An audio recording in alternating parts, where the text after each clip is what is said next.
100ಕ್ಕೆ 1 ರೂಪಾಯಿ, 1000ಕ್ಕೆ 1 ರೂಪಾಯಿ, ಹೀಗೆ 1 ರೂಪಾಯಿ ಜಾಸ್ತಿ ಕೊಡುವುದು ಯಾಕೆ? ಎಲ್ಲರಿಗೂ ಗಿರ್ಮಿ ಕನ್ನಡ TV ಯೂಟ್ಯೂಬ್ ಚಾನಲ್ಗೆ ಸ್ವಾಗತ ಅಂತ ಹೇಳ್ತಾ ಬರೀ ಶುರು ಮಾಡೋಕ್ಕಿಂತ ಮೊದಲು ಯಾರೆಲ್ಲ ನಮ್ಮ ಯೂಟ್ಯೂಬ್ ಚಾನಲ್ ಮೊದಲು ನೋಡ್ತಿದ್ರಿ ಅವರೆಲ್ಲರೂ ಸಬ್ಸ್ಕ್ರೈಬ್ ಮಾಡ್ಕೊಳ್ಳಿ ಮತ್ತು ಅಲ್ಲೇ ಪಕ್ಕದಲ್ಲಿರೋ ಬೆಲ್ಲೈಕನ್ ಪ್ರೆಸ್ ಮಾಡಿ. 50 ಪೈಸೆ 25 ಪೈಸೆ ಎಲ್ಲ ಈಗ ಪೆಟ್ಟಿಗೆ ಸೇರಿದೆ. ಆದರೆ 1 ರೂಪಾಯಿ ನಾಣ್ಯಕ್ಕೆ ಮಾತ್ರ ಸದಾ ಬೇಡಿಕೆ ಇದೆ ಅಂತಲೇ ಹೇಳ್ಬೋದು.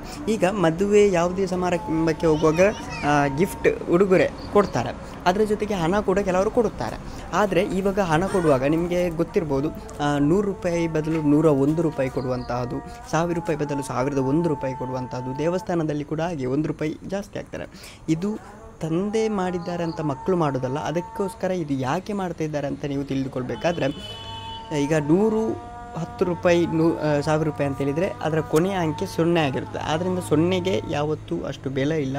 ಆದ್ದರಿಂದ 0 ಯಾವತ್ತೂ ಅಶುಭ ಅಂತಲೇ ಹೇಳ್ಬೋದು. ಆದ್ದರಿಂದ 1 ಅನ್ನೋದು ಶ್ರೇಷ್ಠ, ಒಂದು ಪ್ರಾರಂಭದ ಲಕ್ಷಣ. ಆದ್ದರಿಂದ ಯಾವುದಕ್ಕೂ 1 ರೂಪಾಯಿ ಸೇರಿಸಿ ಕೊಡುವುದು ಒಳ್ಳೆಯದಂತಲೇ ಹೇಳ್ಬೋದು. ಓಕೆ, ಸಿಗೋಣ. ಅಲ್ಲಿ ಲೈಕ್, ಶೇರ್, ಸಬ್ಸ್ಕ್ರೈಬ್ ಅಂತ ಹೇಳ್ತಲ್ಲ.